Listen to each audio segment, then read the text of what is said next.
Hello everyone, and welcome to the 203rd episode of Analyzing Evil, featuring our member and patron pick for November 2024, Other Mother, or the Beldam, from Coraline. We've got ourselves another interesting choice from the members and patrons this time around, one of the quintessential evil mothers in all of fiction, the dreaded Other Mother, matron of nightmares, and defiler of children. As fine as all of Tim Burton's films are, Coraline is without a doubt one of his finest.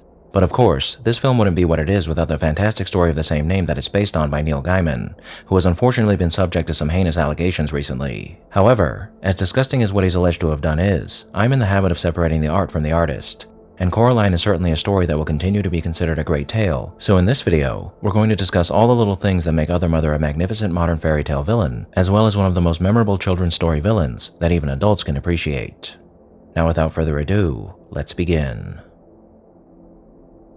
As the story of Coraline progresses, we learn that the seemingly benevolent entity inhabiting an old manor home is anything but a creature that seeks to steal the life force and very souls of children to fuel herself by manufacturing an alternate world where her victims' woes and worries are transformed into everything they desire in life to lure them into her clutches. While Other Mother is the title this entity likes to go by when ensnaring its victims like Coraline, its real name, as well as some tidbits of information we receive in the novel, provides us our best avenue to discerning what exactly this creature is, where it came from, and why it does everything it does in this story. The Beldam is Other Mother's true name, and there are a few possible meanings associated with that name.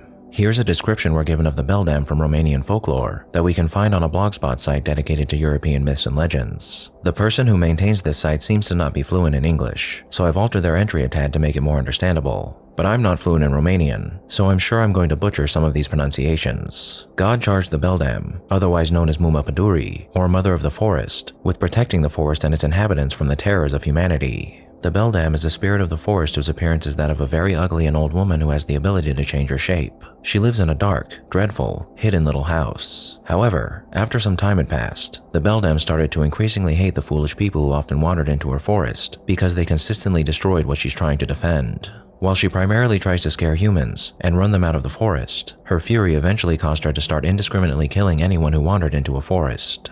While this is a nice little description of who the Beldam is and what she does, there's a really interesting blog dedicated to fairy tales over on Tumblr that's penned by a user named A Dark Rainbow, and here we can find some excellent insight on the Beldam. And be sure to check out their blog using the link down in the description if you'd like to learn more about various fairy tales. In fairy tales, Muma Pădurii is an antagonist. She is an embodiment of the Wicked Witch, or rather of the Hag. She is a very old and very ugly woman, so ugly the expression, "you look like Muma Pădurii," is an insult. One who lives all alone in a little, dark and scary house in the depths of the woods. She is not a normal woman. She is a witch gifted with various supernatural powers, including shapeshifting, and she is also an ogress who loves to eat children. It is as a children predator that she usually appears within Romanian fairy tales, luring kids to her house to kill and cook them. One of the most famous Muma Pădurii fairy tales is the Romanian version of Hansel and Gretel, which mostly differs by A, having the witch named, B, the house not getting made of candy, and C, the genders are reversed. Here it is the girl that is to be boiled alive into a soup, while it is the boy that pushes the hag into the oven.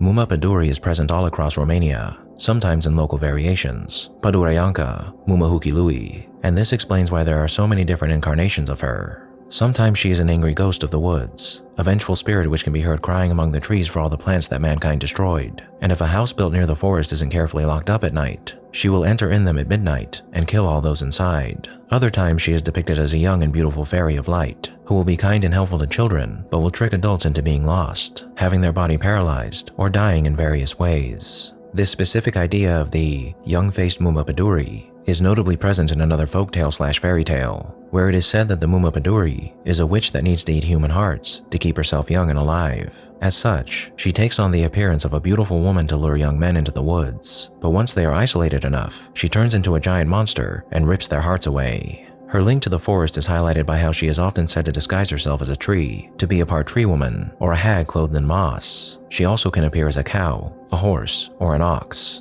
Her function as a Romanian fairy is also highlighted by how in various legends she either makes babies sick or replaces them by changelings, and as such, there were several folk spells and rituals Romanian country folks used to protect their babies from the forest mom. But mostly, Muma Pădurii stays an embodiment of the woods, mostly the dangerous and scary parts of them. She can be kind and helpful, but only towards the innocent, animals, plants, and, sometimes, children. However, she stays an ancient woman of the woods, the mistress of the wild animals, the embodiment of a state of non-civilizations, and as such, she is the fright that drives one mad, and the savage force that will kill and eat men. And even then, the fauna and flora itself cannot always escape her wrath. Some records say that Mumapaduri knows the name of every tree of the forest, but that she can get angry at some and curse them to fall either by the woodsman's axe or by lightning. The last interesting difference between the fairy tale Muma and the legendary Muma is that, while the fairy tale Muma is usually a lonely entity, in beliefs, Mumapaduri was part of a large family. Sometimes Mumapaduri herself was multiplied into several Muma. There was notably a belief about many of them sometimes visiting the cabins of those that live near the woods, asking to have their hair brushed and cleaned with a comb and butter, which isn't an easy feat since she had her hair dirty, tangled in snake-like braids, and so long that it touches the floor. Anyone who agreed to the task and performed it well could receive a wish from the Mother of the Woods, but the rule was that they could only pronounce 3 words in total as long as she was there. If a 4th was pronounced, she would take your voice and leave you mute. Sometimes Mumapaduri was given a male counterpart, who was called the Father of the Forests or the Woods Papa. Mumapaduri was also said to have several sons, which were the spirits of the woods and or of the night, going by names such as Descusera, Zorilla, Murgila, Mabarnito, or Midnight. She is also linked to a set of female forest spirits known as the Fata Paduri, Fata of course being linked to the fairies, Fays, Fatum, but here it is to be understood as the daughters of the forest, the girls of the woods, and fittingly, they are said to be the daughters of Mumapaduri, and to an entity that I, a dark rainbow, personally do not know much about, Mosul Kotrululi. She is said to be her mother, and Mosul means old woman. Finally, there was a certain Christianization of the Muma, as some tales started by saying that her task was to be a guardian of the forest, which was given to her by God, which was a modern attempt at explaining how she could be such an ambiguous entity, benevolent and malevolent at the same time. Most modern storytellers highlight how protective she is of the fauna and flora, and how she was said to wail and cry for the destroyed wood, to explain her transformation as her becoming more and more bitter, and angrier and fuller of hate the more humans destroyed her domain, harmed her trees, and wounded her children. A true ecological fable. Now for the Beldam we see in Coraline, these descriptions seem to be a bit off the mark, as Other Mother is clearly not too interested in protecting anything other than herself and the world she's created. Despite this, there are quite a few similarities between the two. Like Mumapaduri, Other Mother presents herself as a mother figure, a designation that's well suited to luring in her chosen prey, children, whom she then drains the life force from in a similar manner to Mumapaduri. The fact that she's sometimes viewed as a lonesome entity might explain why she's fond of not just capturing victims, but corrupting them and those around them into mimicries of their friends, families, or neighbors, which serves the dual purpose of furthering her goal of lulling her victims into a sense of security and providing herself a bit of company. This notion is backed up by something the cat says when he and Coraline are walking to the edge of Other Mother's world, where he states that she only made what she knew would impress you, and when Coraline asks why, he replies that he thinks she wants something to love, something that isn't her. But he also comments that it's possible that she just loves something to eat. Other Mother's residence in the house in this story shares many similarities with Mumapaduri's dwelling in an old home in the middle of a forest as well, further solidifying her connection to the mythical Beldam of our world. Her occasional depiction as a creature that transforms into a beautiful woman to lure men into her forest, before turning into a hideous monster and eating their hearts, also seems to apply quite well to Other Mother. And it's possible that the description of one of her children, Fata Paduri, which states that she does the same, but never leaves her forest, and only terrorizes those who enter it, served as inspiration for the fact that the Other Mother seems to not be able to leave the world she's created for herself, preferring to lure her victims in instead. Though her hand does leave her realm towards the end of this story, so the veracity of this notion might be questionable. Now another method that Other Mother uses to lure her victims seems to be the food she makes for them. As in the novel, Coraline remarks that the food she feeds her makes her head feel fuzzy, and a common theme throughout many different fairy tales is the idea that the food of the Fey realm isn't meant to be eaten by mortals because it can be dangerous in many different ways. A possible nod to this being the fact that Other Mother never eats the food she makes, only beetles or other creepy crawly things. Even more connections can be drawn to myths and legends via Coraline's dragonfly hairpin, as this could potentially be a reference to an old real-world myth about dragonflies, one that states that they so shut the mouths, eyes, and ears of naughty children. The legend originated in the notion that the dragonfly resembles a sewing needle, but it also closely mirrors the way the Beldam sews buttons on her subject's eyes, and even sewed the other Wybe's mouth shut. So with all this information in mind, let's examine some more information that we can find in both the novel and the film, and craft a solid theory about Other Mother's overall character. In the novel, when Coraline asks if Other Mother made this place, the cat gives her this response. Made it. Found it. What's the difference? Asks the cat. Either way, she's had it a very long time. Then, later on in the story, when Coraline is crawling back through the tunnel that connects her home to other mothers, we receive this description of the tunnel. Whatever that corridor was older by far than the other mother. It was deep, and it knew that she was there. Finally, just before this happens, Coraline comes to the following conclusion. She could not truly make anything, decided Coraline. She could only twist and copy and distort things that already existed.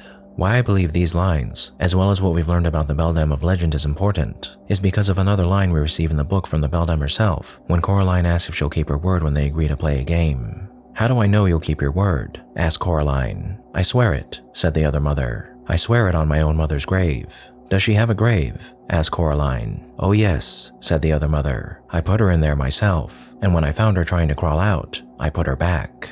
In the post I quoted by A Dark Rainbow, they mentioned that the Beldam had a mother named Mosul Kodrului, and if she killed her mother, I imagine that wouldn't have pleased her fellow Fae folk too much. And so I think that when the Beldam murdered her mother, that made her a pariah in the Fae world, which possibly resulted in her being banished from a traditional forest home. After being banished, I assume the Beldam wandered for some time before she happened upon an ancient gateway to an alternate realm, the corridor in the house, and after dwelling in this blank plane for some time, she began to grow hungry, deprived of all the nutrients she had access to when she lived in the forest. And considering the house that this story is centered around is about 150 years old at the time this story takes place, and that she's only captured 3 children by the time she targets Coraline, it would make sense that this creature who has likely existed for thousands of years only recently went mad and murdered her mother. And so after arriving in this realm, she began to fashion it into a mirror image of the house it connected to, with her waning powers only allowing her to build so much. And after she absorbed her first soul, she steadily became more and more powerful, giving her the capability to expand her world, fashion it into a place where she could feel at home, and continue providing herself with manufactured and captured company that she would feed off of until they were reduced to mere wraiths. An indicator for which can be found in the fact that as Coraline recovers the souls, or eyes of the fallen children in the movie, the world around her begins to crumble and fade away, along with the other mother's own person. And as she and her world begin to fade, we learn what the Beldam has become after these long years of stewing in her own corruption. A monstrous spider-like creature who has made this facade of a world to hide the spider's web that it is. So that, my friends, is what I believe the Beldam is, and why she has become the evil monstrosity that she is in this story. A long-forgotten fairy creature who once protected the forests, but betrayed her own, depriving herself of everything that fueled her, the only being she had ever loved, and who loved her. A creature lost in her own despair that slowly withers away in a prison of its own making. A creature that's been corrupted by its sins into the antithesis of what it once was. No longer a protector, but a predator, desperate for any morsel of prey that it can get its spindly hands on. But what do you think? Is the Beldam some demonic fae grasping for a taste of what it once had? Or is it something else? Let us all know down below. But whatever the Beldam is to you, there is no doubt in my mind that she is an immensely malevolent creature who has chosen to dwell in evil. Thank you all for tuning in to this episode of Analyzing Evil, and I hope you've enjoyed. What are your thoughts on Other Mother? Let me know down below, and leave a suggestion for a villain you'd like to see featured while you're at it. If you like this video, hit that thumbs up button, and make sure to subscribe if you haven't already. A big thank you to all of my subscribers, my patrons, my members, and anyone who's decided to honor me with a super thank, and a most vile thank you to those whose names you're seeing on screen now.